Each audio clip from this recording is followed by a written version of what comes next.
Good morning, good evening, good night, NBN, Entrepreneurship and Leadership.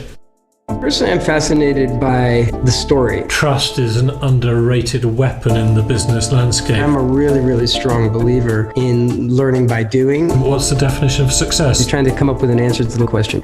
But go ahead, Richard. You could be right, but you're wrong.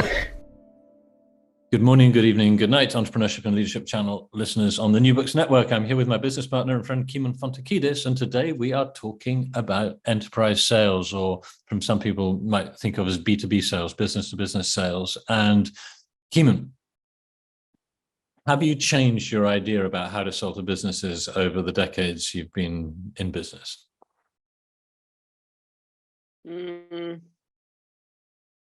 I mean, for sure. I mean, there's no, that it just comes with experience. I mean, day one, definitely. I mean, this is like a massive topic to unpack, first of all. I mean, it's like, where do you want to tackle this from? Do you want to start from marketing or actually doing sales? When you say sales, I mean, sales is actually, what is that? What is sales? Should we just ask the question of what is sales? I mean, but anyway, sales is the end. It's sort of the end process on some level. When you actually can get to somebody, to talk to somebody or communicate with somebody about actually buying your service or your product. It's hard to get to that, and there's a lot of process that happens before that. You can call that marketing. You can call that lead gen. Basically, marketing, various different forms of marketing. So, I mean, to ask what's changed, like so many things, and then not only what I think and the way you sell has changed, but actually the world has changed tremendously. I mean, back when I started out, I mean, you could be very successful by picking up the phone and calling people, basically. And then there was a period later where you could be very successful by spamming people, by sending people emails. Basically, people open the email, but now we're getting beyond all that. So I don't know. I haven't answered anything. I sort of like put out some sort of vague sort of markers, I think, that we can talk around, because it's not as simple as saying one thing has changed over a period of time.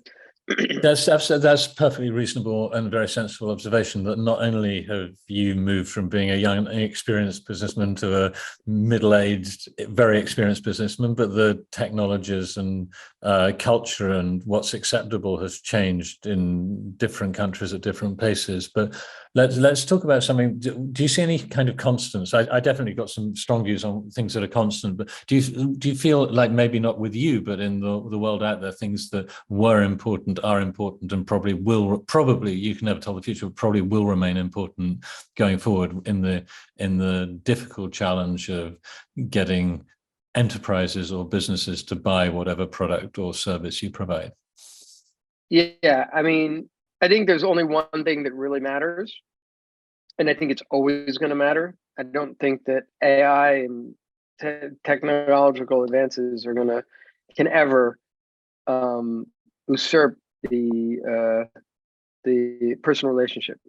So I think it always has been. Back in the old buddy days with the guys, the senior executives playing golf and drinking whiskey and doing that back in the old days of what they would call the old days of sales, what that was really doing was they were building relationships there. And then even to move forward to, let's say, more, that was maybe less of my generation. That was probably the generation before. They were playing a lot more golf and probably drinking a lot more with their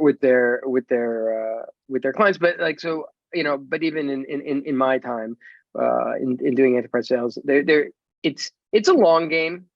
And and I think these are constants. I think if you play anything other than a long game, and a long game means I'm not going to try to sell you today, I'm just trying to develop a relationship with you, get to know you, understand who you are and who your problems are, and then maybe at some point in the short term, medium term, or even the very long term, we can do business together, and maybe we can't, and maybe I'm just going to pay it forward, and the relationship that I have with you may never turn into money, but it'll turn into you pass on, or you give me a referral to somebody else. So, but it is all about, I think, fundamentally building relationships and playing the long game. If I had to say the fundamental essence, of it. And sorry, let's be very clear here. We're talking about, when we say enterprise or B2B sales, we're talking about big ticket, like we're selling big ticket, let's say hundreds of thousands, 50,000, whatever. You're spending quite a lot. It's all relative, quite a lot, whatever. But not, we're not talking about B2C here. We're not talking about an individual. And I'm not saying that with B2C or relationships aren't important either, but I'm just saying that like it's super important in a situation where you want to sell like big ticket items. You can't expect to just walk in and sell those items just like that, in particular the $1 million accounts and the multi-million dollar accounts. Those things take time. Now, of course, there's people that go in and they do it and they get lucky, or they have some incredible, they have some incredible product or service that exactly fits the need of somebody that has a big budget. But I think those are the exceptions rather than the rule. And I think the rule to success is relationships and long game. Okay, so I'm going to challenge you on this, because I was sitting on a plane just a few days ago. I was sitting next to a guy who was in corporate purchasing for a global top 100 company and one of the biggest companies in the world. And we started off chatting about how they hire consultants and big sort of accounting companies, and whether or not they're on the same sort of terms and conditions as other people, and shared some experiences there, and how the big investment banks sort of always like to refer their favorite lawyers and favorite accountants and so on. And then I sort of steered it around towards translation, and he said, oh, well, the guy who deals with that, we spend a bucket load on translation, but the guy who deals with that is a few rows behind us. And so obviously I sort of pricked up my ears and, investigated. And then as we were getting off the plane, I managed to meet the other guy, and he said, yes, he's heard of Argus Multilingual, and we didn't get it on price. We were too expensive. And obviously I'd been hoping it was going to have a happier ending than that. And I said, is there any chance, blah, blah, blah. And he said, no, we've decided now. And corporate purchasing is famous for grinding people down on price. And do you think that once corporate purchasing is in the room, you've kind of lost it? The point of a relationship is to keep it away from corporate purchasing. And just your shores on, just say what you've got to say on that, please, because I'm curious. No, I don't. I think corporate purchasing are the people you need to have relationships with as well. You absolutely have to have relationships in procurement. If you're doing your job right in B2B sales, you have relationships on every different level. And I love how you say I can't help, but when you say the front of the plane and the guy sitting a few rows back, sorry, was that saying is that just a coincidence, or were you up there at first class and the poor guy in procurement was way back in economy? No, we were all in premium economy, and the guy was only 2 rows back. It wasn't. Okay. The way you made it sound, I was just wondering. Oh, sorry, the lower class. But I wanted to say, I imagine. It's really interesting, because I actually imagined, and this makes sense, that this guy could have been like management, like maybe C-level, or maybe like a senior director or something like that. And and so and that really ties in with what I was trying to say about every level, like knowing that the guys, the bosses of the bosses of the bosses of the people that make the decision, the people that make the decision, the people that actually work below the people that make the decision. You need to be, if you're doing B2B sales, you need to be all over the mat. You need to cover it all. You have to have coverage on all of those points. And you absolutely, relationships matter in procurement hugely, because all these people are making decisions. Yes, they will look at numbers. So you'll have a metric like a price or something like that. But market is market, and prices are not going to, like, once you get to big, sort of like bigger things, prices aren't going to vary that much ultimately. And if they do, you should wonder, and most procurement don't take the cheapest, they don't take the most expensive. They take what's in the middle. Basically, they usually knock off the outliers. So I really do think that actually it comes down to something beyond price. It's going to come down to, and so I have no idea actually what relationship you're talking to specifically in this particular case, but I'd be willing to bet that we didn't have a relationship there. And just because they've heard of us and we're one of the companies that were included in there's different waves of these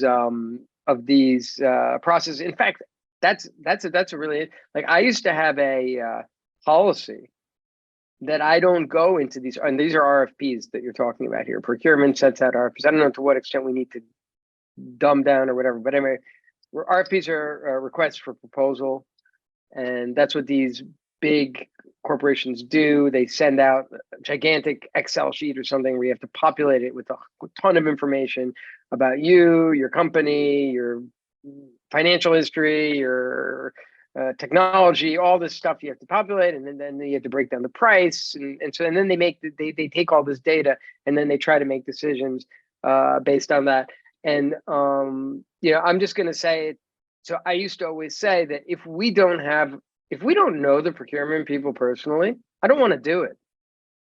I literally don't want to be in that because it takes us a lot of time to prepare these RFPs. And I don't even want to spend that time if I don't know the people at the table, and this is such an important point, and I think for people listening, this is incredibly valuable, because when you're inexperienced, you don't realize that quite often the reason you've been asked is they have a policy, they have to have 3 quotes, they already know who they want to do business with, and you're being put in a ton of work with no real prospect of getting the job whatsoever. And what I used to do back in the day would be to insist that if we got a lead like that, I'd say just call up the person who sent it. And if they don't have time to talk to us, we're not going to bid at all. If it is that situation, just ask a question: do we have a reasonable chance of getting this? And just have an honest conversation and say, well, that's not enough, in my opinion. That's too late. I'm not interested. Like, honestly, cross it off my list. I'm not interested. If you're on the point where I need to call up and see and find out, I'm just saying, this is my personal opinion, off the list. Like, whatever.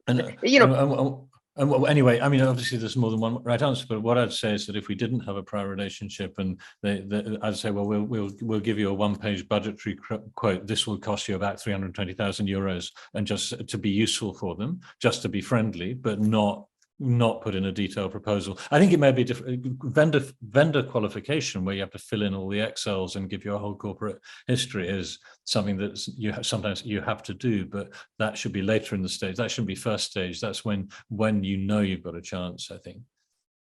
Kim was shaking her head. You have to give out in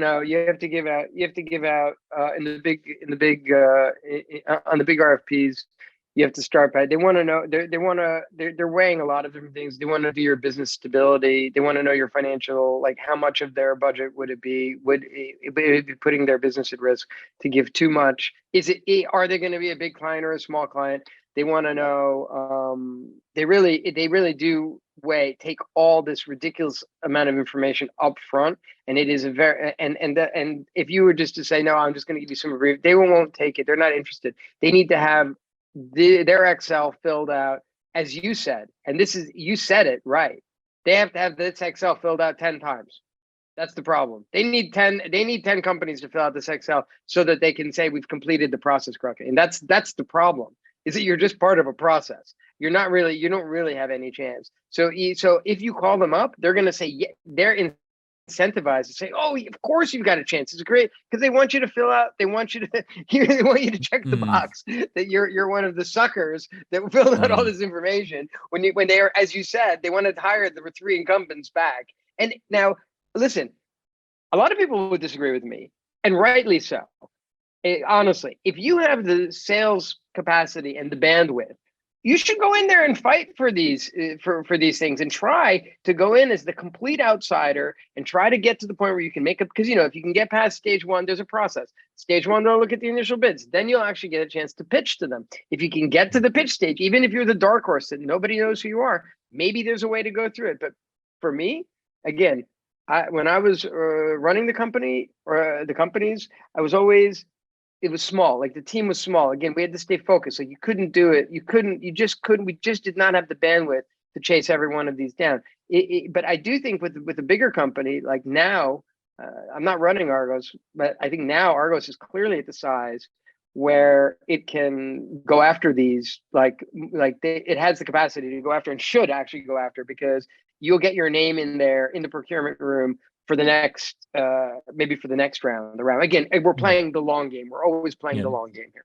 So you've made a couple of points. One earlier which I didn't comment on, and one that's just occurred to me now, which is the first point is, like you said, knowing everything about the organization. I used to call it mapping the DMU, mapping the decision-making unit, that you really need to understand how an enterprise takes a decision, like how many signatures, who's going to be consulted, because it's for bigger projects, it's almost never just one person. You need to understand whose decision, who, sometimes you get a technical opinion, a financial opinion, someone, maybe if it's a good company, sometimes the users of whatever you're selling have to be asked as well. So understanding who's going to be involved, trying to understand that is vital. The other thing is, coming back to this phone call, which I still would argue is a good idea. If you can't get on the phone to them, that's a bad sign as well, because often there'll be a point of contact, is just asking the question, why did you ask us? Why did you ask us? Because sometimes there's a reason which is a really good green flag as opposed to a red flag. And a good situation can be sometimes there's someone, a new boss has come in, a new person's in the role,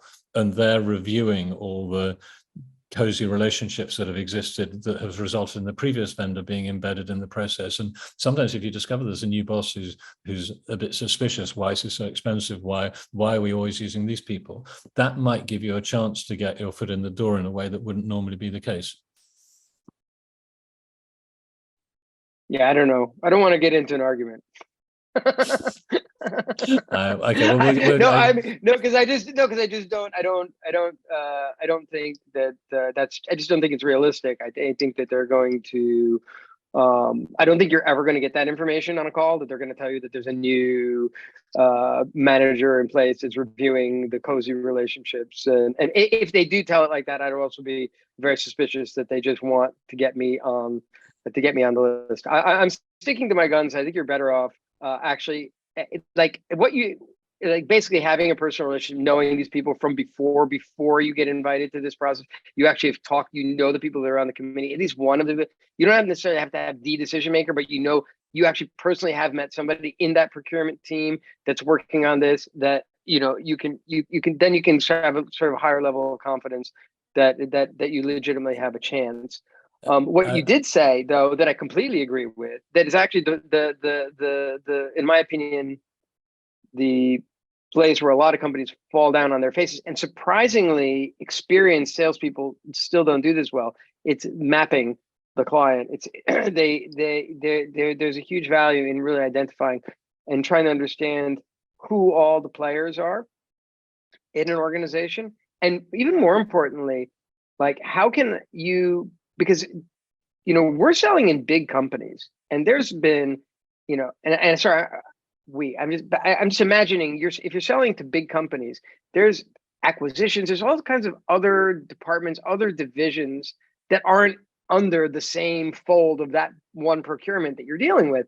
And so understanding that's, like, I'm not even taking the mapping further. Like, mapping clearly for your specific account is important, but really good mapping is going to take that even further than that and go deeper into the organization and find out what other parts of this organization could we potentially serve. What are the connections between the people I know? I've been on LinkedIn. What are the connections with the people I know in my unit that I'm selling to, that know, people in some other unit that I could potentially sell to, that I could get a referral. So that's like trying to do a really comprehensive mapping, I think, is like a super valuable thing. And this maybe can lead into, I'm not sure what we're going to cover with this topic.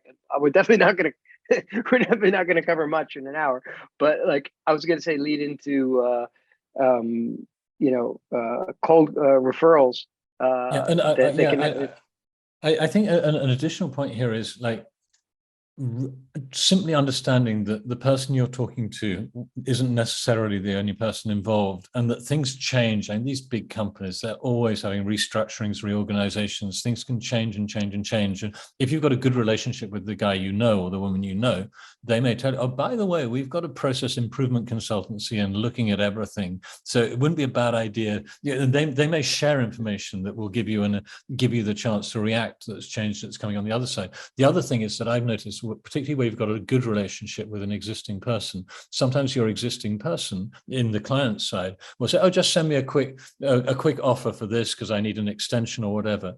And I always used to say, be quite careful, that remember that although from their point of view that's enough, there may be other people in the organization, that person's boss or someone from another department, who has no idea who we are. So they may just want a quick one page summary. Yeah, we can do an extra 50 days at whatever X fee per hour or per day, but someone else might not know who you are and think, why are we taking big decisions on such a flimsy basis? So you have to have just being aware that there may be more people involved on the client side than you know about, and that may change is extremely important. And now Kimon, you said let's consider lead gen or referrals. And by the way, what do you mean by lead gen and what do you mean by referral? Just before you start Well, wait, sharing I think we need to just tie up this thing and maybe lead into that. And so let's just like basically what I said is like this idea of relationships and having them and then I think I think people buy on emotion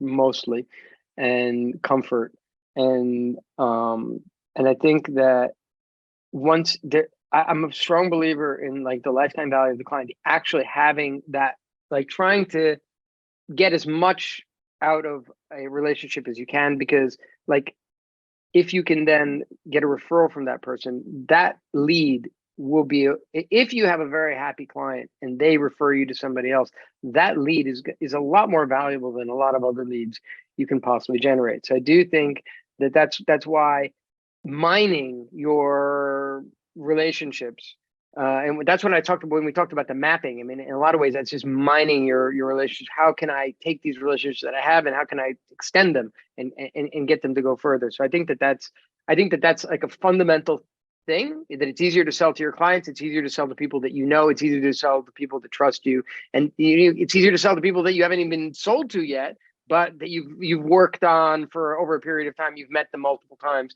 and you've developed what I keep calling this relationship. It's going to be so you really want to work within this group of people. So then when you ask about lead gen or all these other things, it should all feed into this like relationship machine. So sorry, your question, but specifically about like how do you do like what was your? I'm not sure exactly. No. I mean, you mentioned referrals, and I think you've used the word, I think just now, that I was reflecting on earlier from an earlier podcast, that a relationship is about trust. It's two-way trust, and the reason why someone might refer you or might choose you over someone else is that they know that in the big wide world, things can go wrong, things can get off schedule. And if you've got a trusting relationship with your client and your vendor, you will manage the problems as they trust you to solve the problem you've been hard to work on. And if there isn't trust, then of course they're just going to behave differently. They're not going to give you a chance to get things right again if things start to go wrong. So, and trust is also about referrals, that if a business contact or a friend asks you for a recommendation, you're going to recommend the person you trust. So I think part of a relationship is trust, isn't it? But there's probably other things than trust in a relationship, aren't there, Kimon? Well, you said something really interesting, or you said something that got me thinking of something that I think is interesting and relevant, which is, well, I found counterintuitively that one of the best ways to land a long-term client is actually to screw up. Let's say, but how you handle a screw up. So you were sort of touching on that you'll get through it, and that's actually I've definitely had situations where you have worked hard to get a new client, and then the worst thing in the world happens. You screw up somehow. And maybe big, like a big screw up. Now, how you handle that screw up for this client, obviously the client's not going to be thrilled you've messed up their work. But if you can demonstrate that you are there for them, you got them through it, you got the thing done for them, you fixed it, you've taken responsibility, and you've clearly taken corrective action, and the way you've handled it, that very often can instill confidence in your client. And so I just think that's just an interesting part. It's like a relationship. It's like you've been through something, right, with somebody. That actually makes a relationship stronger. Like you don't always have, like, relationships aren't always good times. It's goes through the good times and the tough times, right? And both things make a relationship what it is. They make it what is stronger. So interestingly enough, I'm not saying go out, land clients and screw up and show them how awesome you are by any means. I'm just trying to say that there's even opportunity in the nightmare scenario, because that literally is, for any salesperson, the nightmare scenario. because, it takes so long to land one of these clients when you actually mess something up, in delivery.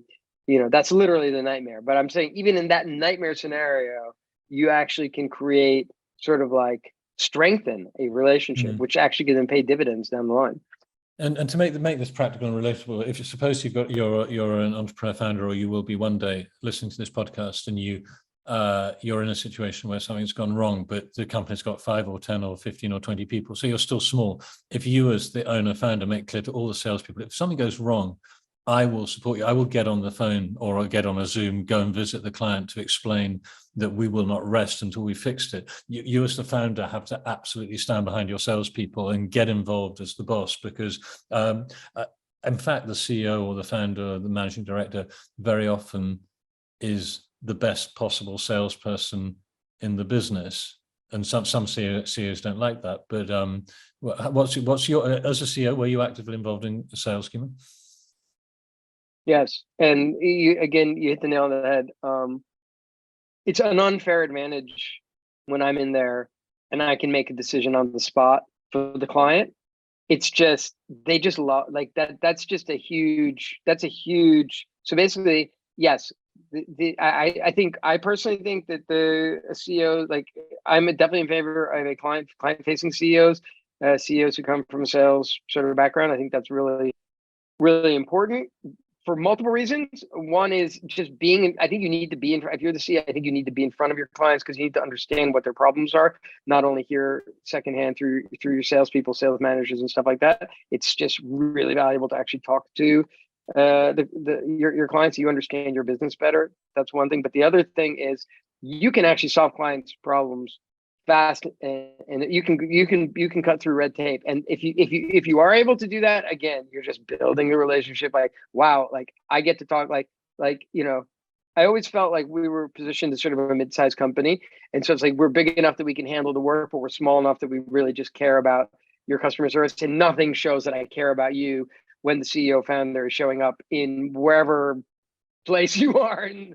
in all kinds of. I've been all over the place, basically, in all kinds of places, not just mainstream places. I've been to lots of sort of rural and industrial places, showing up, meeting technical, like just people that are not necessarily super senior too, but who are our clients and who spend the money, and who that just creates, again, bond, relationship. Wow, these people care about me, they care about my business. All that stuff is good. So yeah, having and I don't show me a salesperson that doesn't want to show me any salesperson that doesn't want to have the CEO around on the call. They do want the CEO there. They know that it makes it better. It's a huge advantage if the CEO comes on my call. Like, so, and if the salesperson is against it, then I'd be very suspicious. Yeah, or I'd say if you're working in an organization where you think it might damage your chances to win if the CEO's in the room, probably ought to be thinking about changing organization. Or maybe the CEO. I mean, that might not be. Maybe the CEO needs maybe the CEO really needs to be CFO.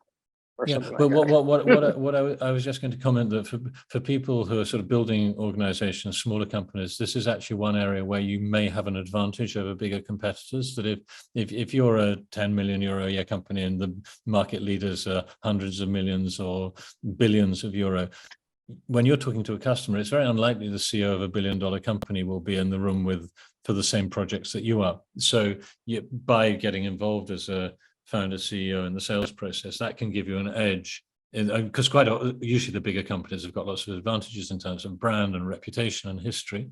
But one of the things you can differentiate yourself is senior executive attention to the client, and the clients like it, provided the company is good. So perhaps some of the people listening might think that's all very well, but how can we, we're a small company, how can we afford to fly all over the world and actually physically? Oh, by the way, when you say being involved, do you actually mean face to face in the office, or now in the day of Zoom? Back in the old days, so basically I basically stepped aside literally when the pandemic started in 2020. Just worked out that way that the CEO who took over from me started just when the pandemic started. So my whole experience being CEO was pre-pandemic. So I didn't have, so yes, the answer is always face-to-face, as often as possible face-to-face, obviously go on calls too, but I would always be, now things have shifted obviously more to online, but I'm old school on this. I say the more FaceTime, the more opportunity you have to generate and develop these personal relationships with key stakeholders in potential, in potential clients of yours, it's just worth its weight in gold. And so, that's why like conferences are good often because it's efficient. Like there's going to be more decision makers possibly in one place.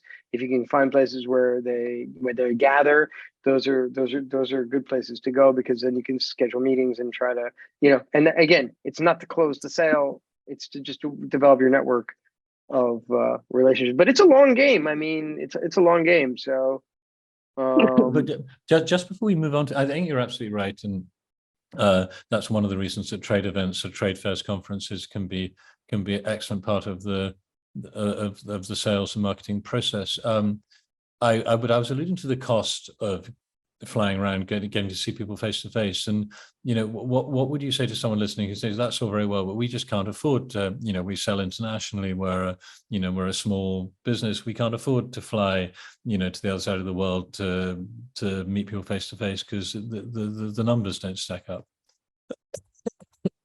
I don't know. I'd have to see it depends on what you're selling, the price of the thing you're selling, the value of the thing you're selling. But I would question, why are you selling internationally if you can't afford, it's like what's your home market is not good. Like start with your home market where you can get around easily, get a car or a bus and you can get around if that's an issue.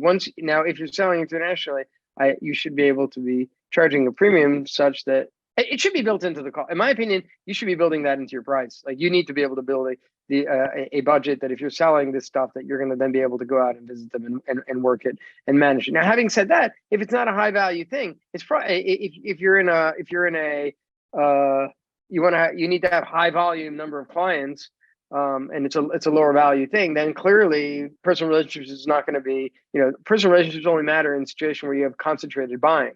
You have 10 clients, you have 20 clients overall as a company. It's worth all your money, any money. Like you have something wrong with your pricing if you're not able to travel. Yeah, I'm just reflecting as you said that there's probably large areas of the world of enterprise business sales where things might be different. If someone's exporting, slippers or beach, plastic buckets from factories on Alibaba, you may well find that selling that there are situations where those and selling to Walmart, possibly there are other things involved, and this doesn't work for everyone. But let's move on to, you mentioned conferences for enterprise sales. What do you think the best ways of generating sales leads? And we can talk about marketing and sales. I always felt that marketing was the process of getting your organization to the position where it could start selling things. What the sales takes over once you've got a lead. So marketing is to generate sales leads, selling, and then the salespeople take over. And marketing people tend to hate this, and they talk a lot about brand and logos and stuff like that. But if we're talking about lead generation, going to conferences and trade fairs is possibly a good way. But what as things stand now we're recording in 2023, what do you think are the best ways to generate sales leads, Kimon? Well, first of all, it's very hard to be broad.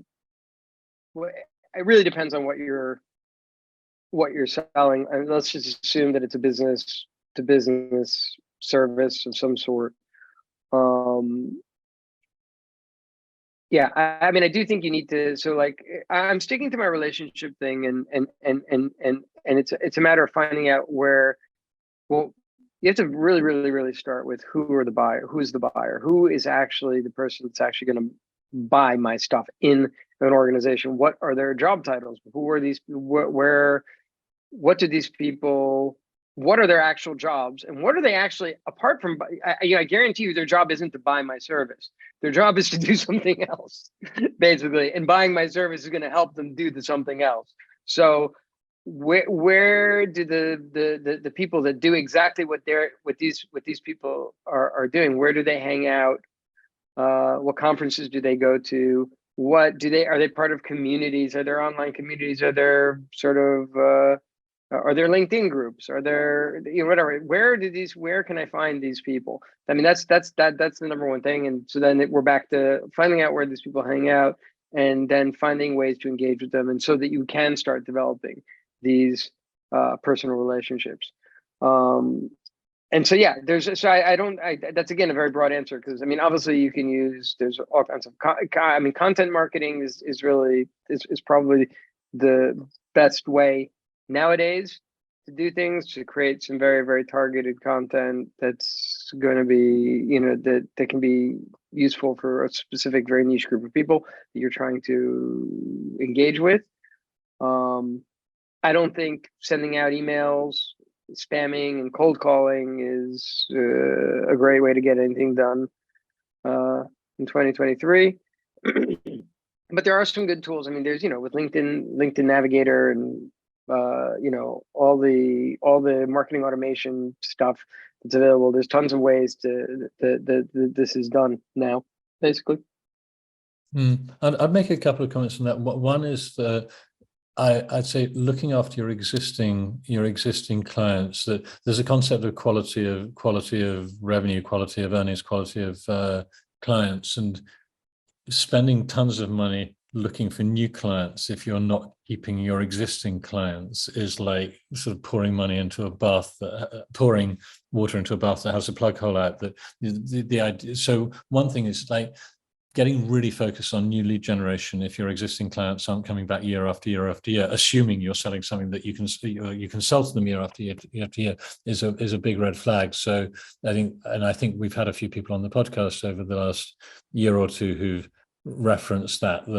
I think it was Nick Sonnenberg, he took over. He said they had great lead generation and great conversion, but people weren't sticking with the organization. They didn't come back. So one thing you can do is just make sure your existing customers are happy. And if you have that relationship that Kimon mentioned, then maybe they can be people who can help you generate new leads. Another thing is, certainly in some of the businesses I'm involved in, having a good relationship with existing clients means that if you do have a lead, you can go back to your existing clients and say, would you take a reference visit, so that a new potential customer can talk to your existing customers and hear what they think of doing business with you, because the voice of the customer is extremely important. And so I'd say that. So you like these new tools, the sort of targeted content marketing, and I don't know, webinars or white papers. I mean, you have to adjust to. You just have to adjust to. I mean, there's so much being thrown at people these days, but that's why I'm going back to like the relationship is king. I mean, if you can actually get out there and get to meet these people, you're going to be way ahead, because there's so much noise out there. Even the content marketing is a form of noise, right? It's okay. The only difference is I'm getting maybe very relevant information, but we're all jockeying for people's attention, right? All the time. So actually having, getting the edge of identifying who these people are and getting to meet them. And you're absolutely right, by the way, of like, you build your business based on your existing clients. Like that's like, get one client and then try to build off of that. And what I was sort of referring to before about this mapping, I mean, like, how do I, like, this is a client, they've bought my services, they like my services. Am I able to get referrals from them? Even better, who are these clients' competitors? Let me make a list of their competitors. Let me find out where those competitors hang out. Clearly, if they're a competitor of my client, they should have the same needs of my services that my client does. And there's just logical ways of trying to do this. But I mean, at the end of the day, it's a grind, and it's about relationships. People think that sales, I don't know what people think about sales, but it really is sort of just a grind. But you do need to be good at developing, maintaining, and managing personal relationships. And at the same time, you need to be trustworthy, and you need to have a good quality, content, good quality product or whatever it is that you're actually giving to these people. Yeah, and talking about the grind and the process made me reflect on the fact that I meet a lot of business people, and I'm always listening out to certain sort of danger signals. And if I ask someone, where they get their customers from, and they say, "Oh, our customers come to us," that's a very interesting thing. And it always makes me think that probably they're missing out, because I always insisted on being proactive when I was running things. I said, look, just because, and particularly for new people who come into the organization, when you're small and you're doing it yourself as right at the beginning, then the CEO, the founder, is deeply involved in the sales process, and it's, you're pushing really hard. But if someone joins when you've already got 10, 20 people, they don't necessarily remember the grind, because they see you've got existing customers and they don't realize how hard it was at the beginning, because why should they? They weren't there. And so building in a sort of proactivity into your culture is really important. And Kimon mentioned this thing of looking at competitors. That's one thing. Another question, they're not necessarily competitors, though. It's also how many other people, or how many other organizations have the problem that these people we've just serviced or we've just supplied a solution to have. And so I'd always say, like, think in terms of the application and in terms of the vertical, the industry. And so, if you get, so suppose you get a customer who's an electricity generator, then you think, well, who's on the top 10 list of electricity generators in the target market, and systematically work through them. And you can't just sit there and wait for them to come to you. In my view, if you're ambitious, you have to think of any way you can to get out in front of them. So maybe a few words about mindset. Do you think that sort of proactive approach is right? Because I think over the years, I remember we used to be very keen on telemarketing and outbound sales. And a few years ago anyway, you were telling me that you'd come around more to the idea of relationships and knowing people rather than cold calling.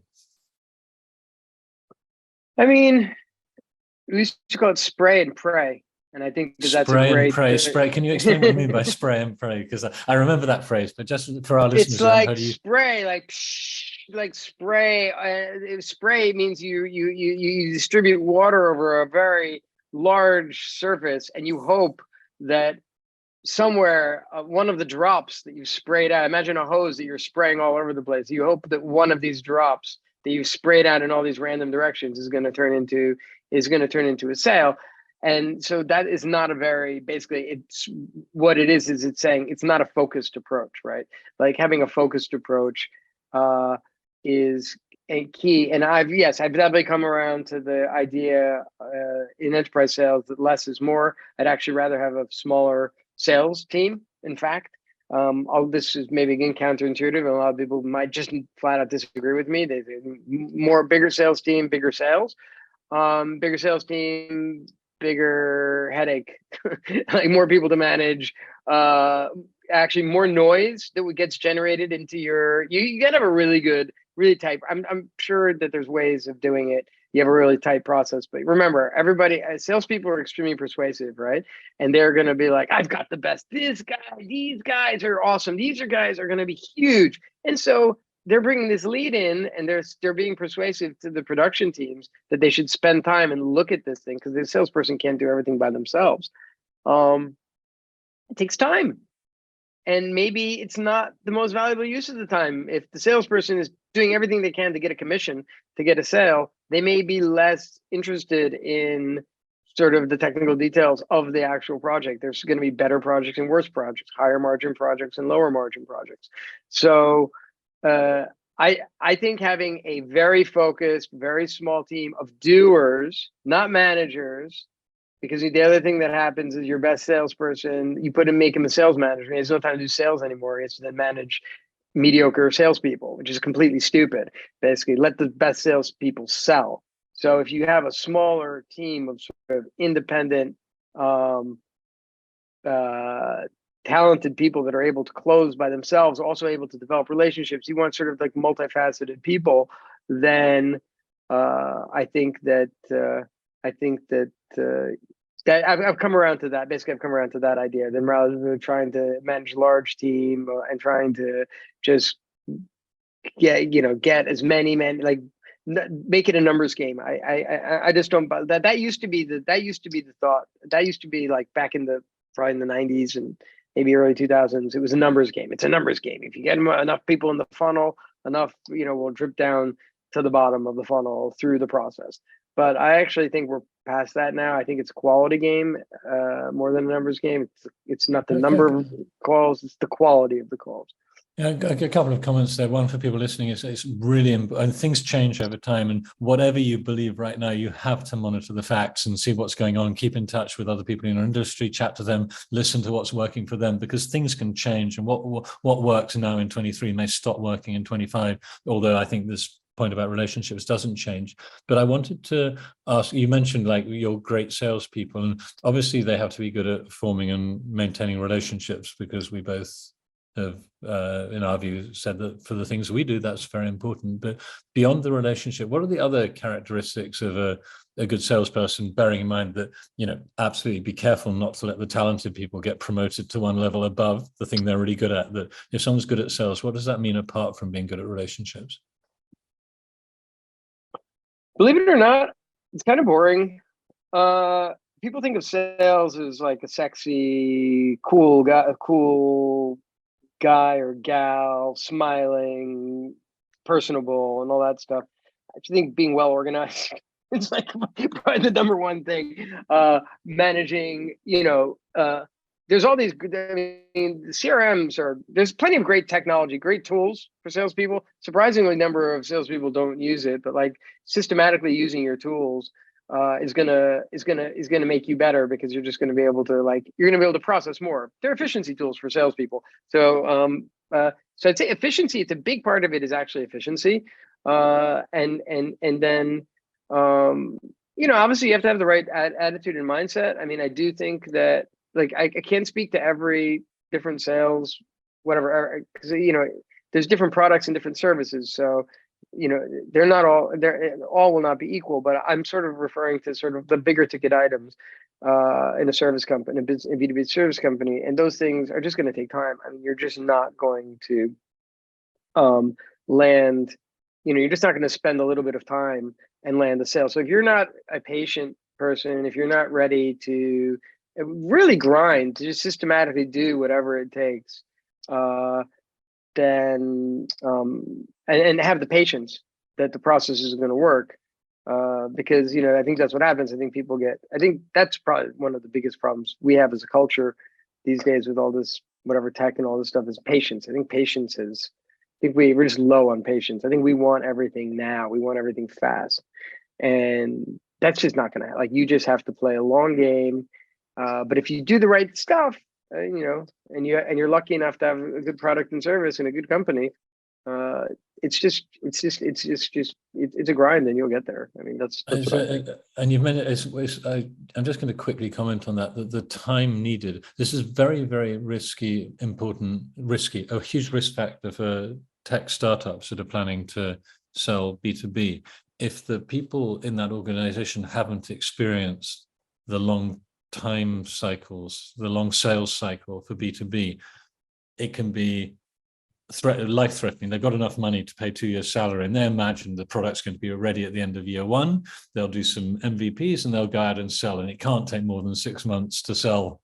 And guess what? It can, particularly if you're new. So being aware that it takes a long time to sell is extremely important. But I also wanted to just comment in terms of characteristics of a salesperson. 100% agree. People have to just be well organized, answer your emails on time, return phone calls, get proposals in on time, get your technical people involved if they're involved in proposal making, etc.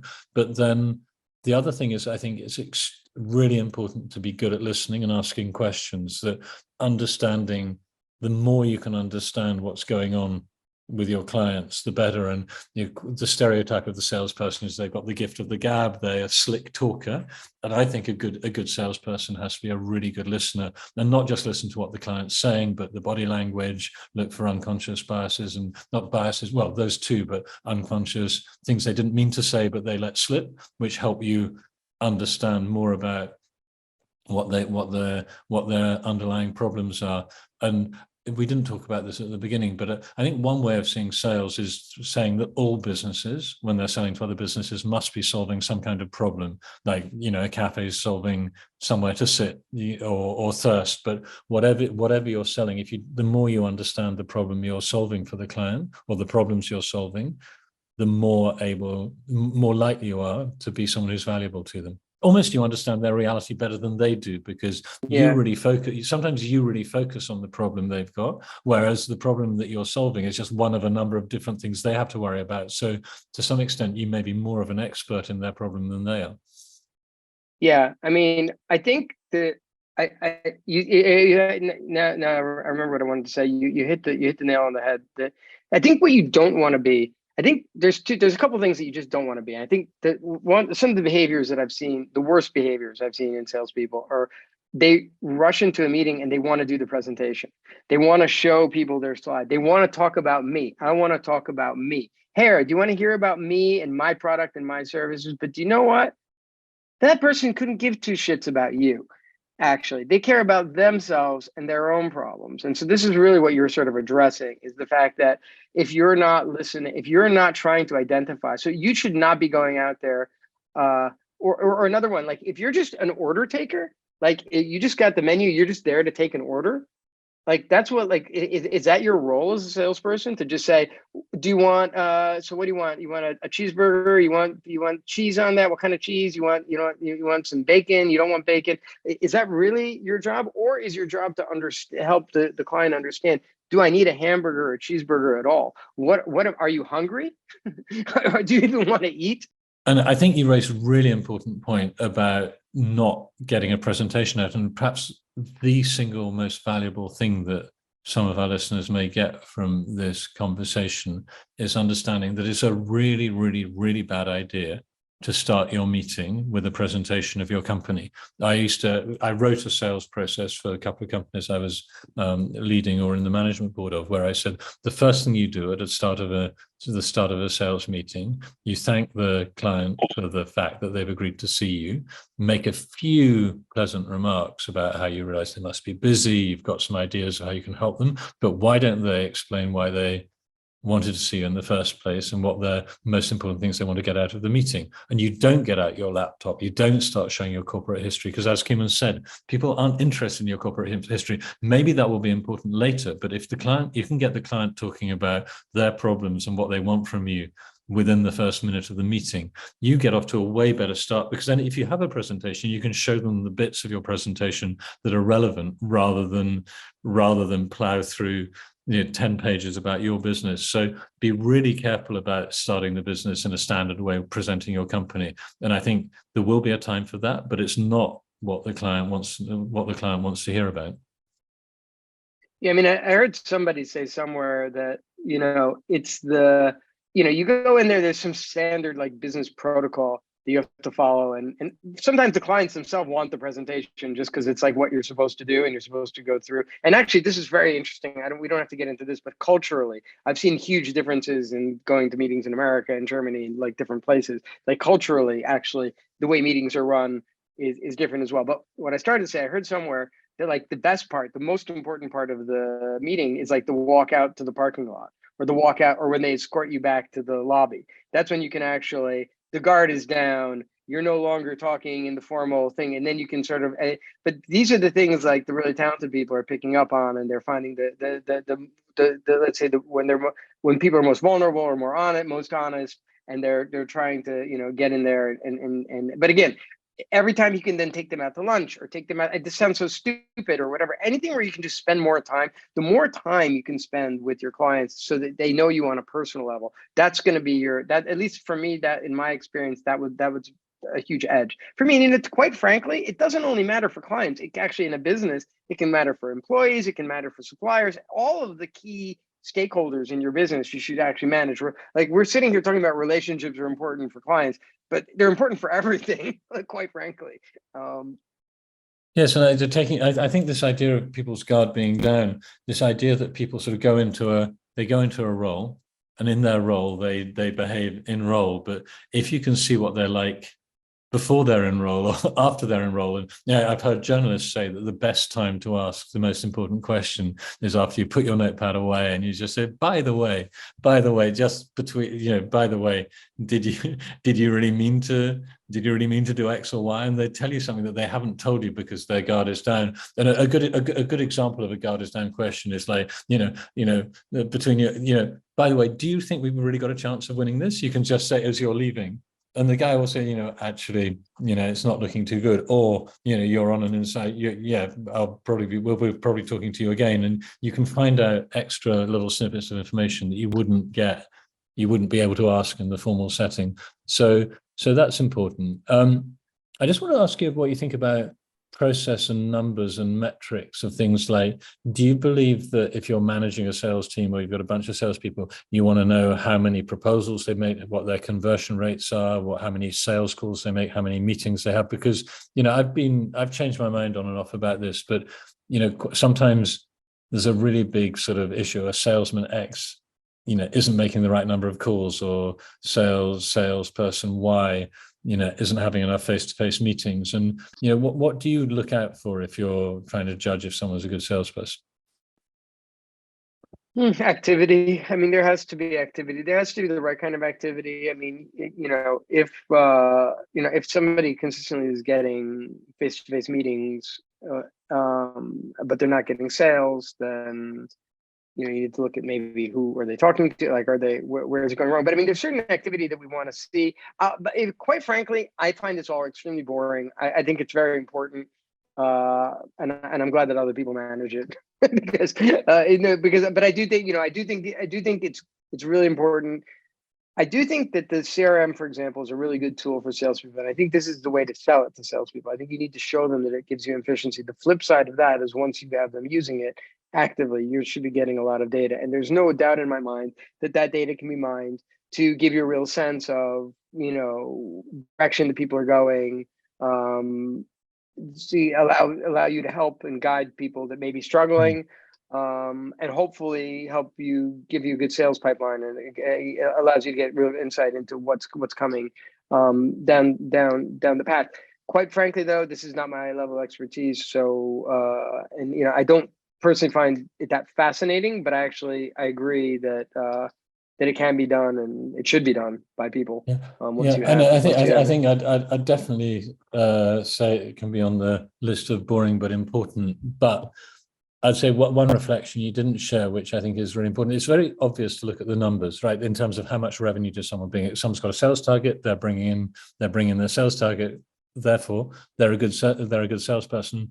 I think particularly as a company matures a bit, it can be quite deceptive that you get people who've been around for a while who are kind of lucky, who can get lucky and privileged. They've got a couple of 2 or 3 historic clients that they didn't necessarily land themselves, and they're looking after them perfectly well. But the reason they're hitting their targets is because they've been given something that's relatively easy and cushy to do, which is look after the best customers. And or if you're a small size, quite often the salespeople are also doing what would be called account management, looking after existing accounts. So it's quite often important to look the lid and make sure that the people who are doing well aren't really doing well for historic reasons, because they did well a few years ago and now they're kind of coasting. And so thinking about the right way to, what are appropriate ways to motivate and manage and incentivize and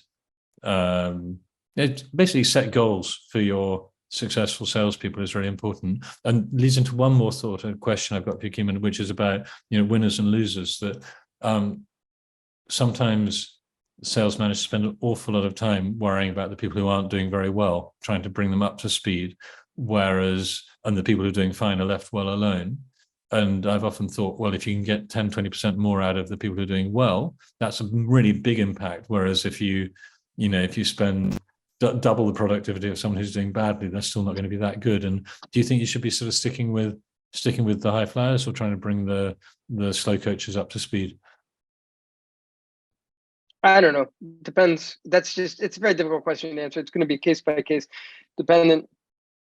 If they're high flyers, if they're truly high flyers, then I'm not sure what you can do for them, you know, other than get them better leads, get them more opportunities to do their thing. Basically, I mean, I think that that's the like clearly the best leads should go to the best people. I'm not sure if that's what you're asking. The best opportunity should go to the best people, and but at the flip side, I think you should always be trying to develop your talent. Now, I was trying to address that before by saying I just generally think a smaller group is better because I don't think dealing with it. I'd rather just have a group of self-sufficient high flyers than be trying to train anybody, because this is just too hard. I mean, it's just unfortunately to really be in the top of the game.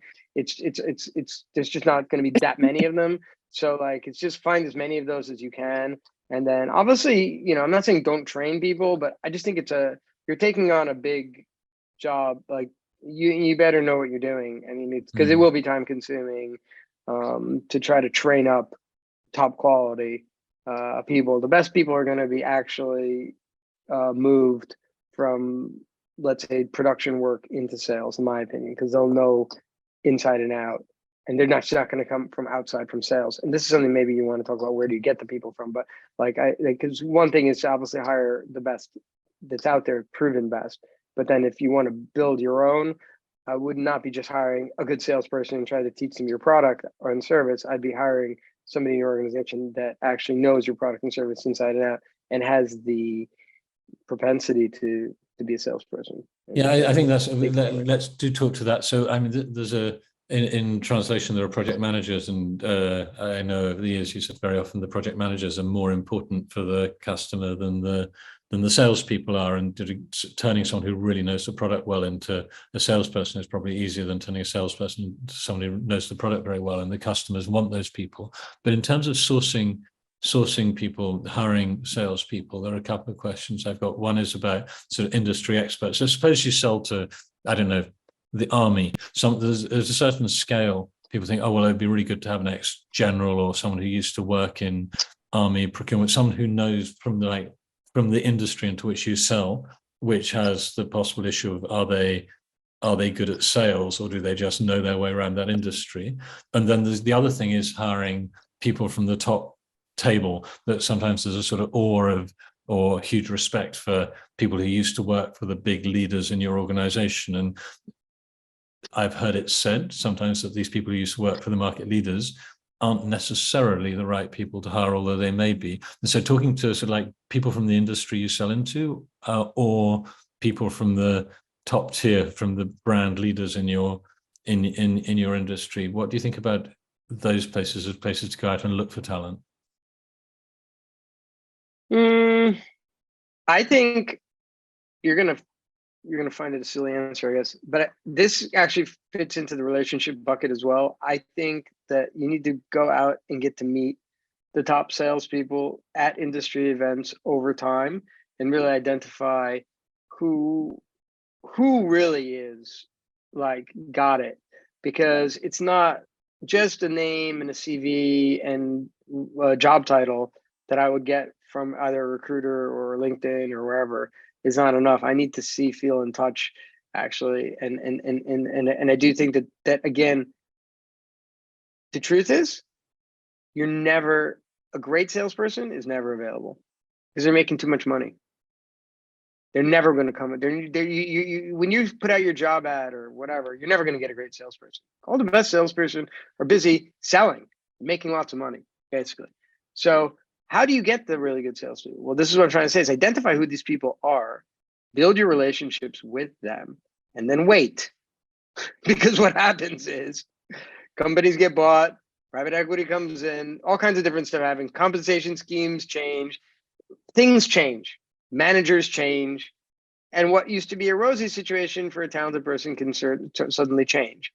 And that's when you need to be opportunistic and jump all over it, and you need to get those people when you can, because they're not, and you know where they're going to go? They're going to go to the people they trust and the people they know. So it's a good thing that you've developed that relationship with them. So that's my opinion about that. I mean, I don't think there's a general, other than that, you're just interviewing. And I'm not going to try to give tips on like how the best interview questions and the way to assess and how to assess somebody's experience. I just don't think, they can come from, I think definitely in industry is better than out of the industry, and definitely more experience is better than less experience, for sure. But that's about that's about it. Yeah, I mean, just to react to that, I think a great idea if you're looking for inspiration is if you look to other companies that are successful in the industry or the activity that you're in, usually you can find the salespeople of your competitors on LinkedIn, and just looking back at what they used to do before they did what they do now can be very thought-provoking, just in giving you ideas of the sort of people who might be good at sales. Because as Kimon says, if you're good at sales, you will have a job. And very often salespeople out there, they may not be on LinkedIn, of course, but the other thing is about luck and good fortune and creating a situation in which you can be lucky. And change is all going on all the time. And Kimon already mentioned private equity, changes in compensation, mergers and acquisitions. But you can have a situation where someone who is perfectly happy suddenly, as a result of the merger, their nose is out of joint, or they've got a new boss and their new boss is an idiot, or they think their new boss is an idiot, even if they're great for some other purposes. So being aware of the fact that what wasn't an opportunity yesterday may become an opportunity today just leads into, being aware of staying in touch with people, being aware of what's going on, and, maybe having a process for that. So if there's a big change in your industry, what opportunities might that have for getting into an existing client or getting back in touch with your existing clients?